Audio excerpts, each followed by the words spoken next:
اب آپ لاکھ بولو کہ مولانا بائیکاٹ کرتے ہیں پیپسی کا، بائیکاٹ کرتے ہیں کوک کا، بائیکاٹ کرتے ہیں KFC کا، بائیکاٹ کرتے ہیں میکڈونلڈ کا. ایک تو جب پاکستانی قوم بولتی ہے نا بائیکاٹ کرتے ہیں تو مجھے ہنسی آتی ہے. جو قوم اپنی حالت نہ بدلے وہ فلسطینیوں کی حالت کیا بدلے گی؟ آپ کے یہاں گٹر کا مسئلہ، آپ کے یہاں بجلی کا مسئلہ، آپ کے یہاں لوڈ شیڈنگ کا مسئلہ، آپ کے یہاں قانون کا مسئلہ، آپ کے یہاں قبضوں کا مسئلہ، آپ اپنے حق کے لیے ہی نہیں نکلتے تو فلسطین کے لیے کیا نکلو گے؟ کسی نے کہا کہ مولانا پاکستانی بہت صابر قوم ہے. میں نے کہا برا نہ مانے، صابر نہیں ہے، ڈھیٹ ہے. ٹھیک ہے نا؟ اسلام میں صبر کی بڑی تعریف ہے، ڈھیٹ پن کی مذمت ہے. ڈھیٹ بندہ وہ ہوتا ہے جو اپنے حق کے لیے نہیں نکلتا.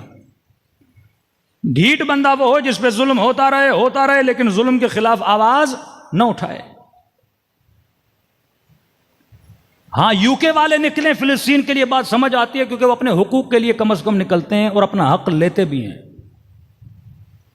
کینیا کے لوگ نکلیں، وہاں پہ ٹیکسز لگے، جو بھی ہوا انہوں نے پیسفل پروٹیسٹ کیا، وہ سارے ٹیکس انہوں نے نیچے لائے. یعنی کالوں میں بھی اتنا شعور تھا. جس قوم کو پتہ ہی نہ ہو کہ میں نے اپنے حق کے لیے نکلنا ہے، مطلب یہ اس قوم کی ٹریننگ ہی نہیں ہے.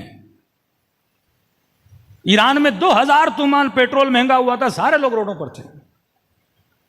جن قوموں کو پتا ہے، ہم سوشل میڈیا پہ بیٹھ کے روتے ہیں، کمنٹ کرتے ہیں، یہ ڈھیٹ پن ہے جو اپنے حقوق کے لیے نہ نکلے. اب یہ قوم فلسطین کے لیے نکل ہی نہیں سکتی. لاکھ زور لگا دیں تنظیمیں، کبھی جماعت اسلامی زور لگائے، یہاں پہ ہمارے شیعہ تنظیمیں، آپ 10 لاکھ لوگ بھی نہیں نکال سکتے ہیں.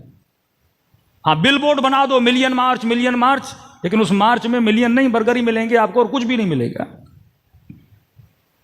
22 کروڑ کے ملک کی آبادی میں 10 لوگ فلسطین کی حمایت میں نہیں نکل پائے. یہ مردہ قوم کی نشانی ہے. اور وہ انگریز جو نہ عیسیٰ کو مانتے ہیں نہ اللہ کو مانتے ہیں، وہ فلسطین کے حقوق کے لیے نکلے کیونکہ ان کو ٹرینڈ کیا گیا ہے کہ اپنے حق کے لیے آواز اٹھاؤ، ظلم کے خلاف آواز اٹھاؤ. یہ کانسیپٹ آف جلوس کیا ہے کہ آپ عاشورہ کے دن جلوس، اگر اس جلوس کی روح کو نہ سمجھ پاؤ تو پھر جلوس کا فائدہ نہیں ہے.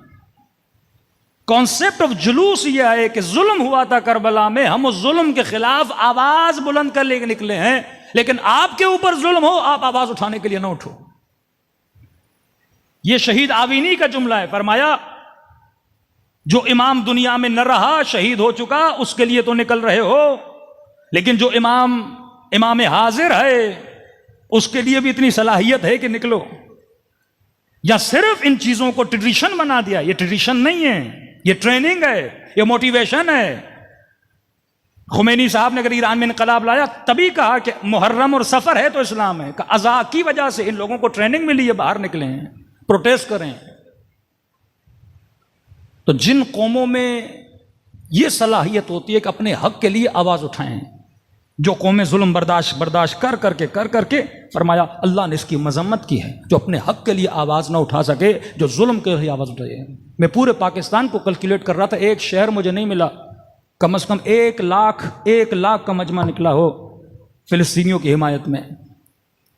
ایک مہینے میں 33,000 مسلمانوں کو مارا جائے. 33,000 یعنی نرم دل آدمی وہ مناظر بھی نہیں دیکھ سکتا. ایک طرف بم گر رہے ہیں، اوپر سے بارش ہو رہی ہے اور سردی، ان کے پاس کھانا نہیں. یعنی ایک مسلمان، UN کے جہاز آتے ہیں اور آسمانوں سے ان کے اوپر روٹی اور کھانا پھینکتے ہیں اور یہ مسلمانوں کے بچے ایک روٹی کے پیچھے دوڑ رہے ہوتے ہیں. یہ اس ذلت کا عالم ہے کیونکہ ہم نے مکتب اہل بیت کے نیٹ ورک کو مسلمانوں نے نہیں سمجھا.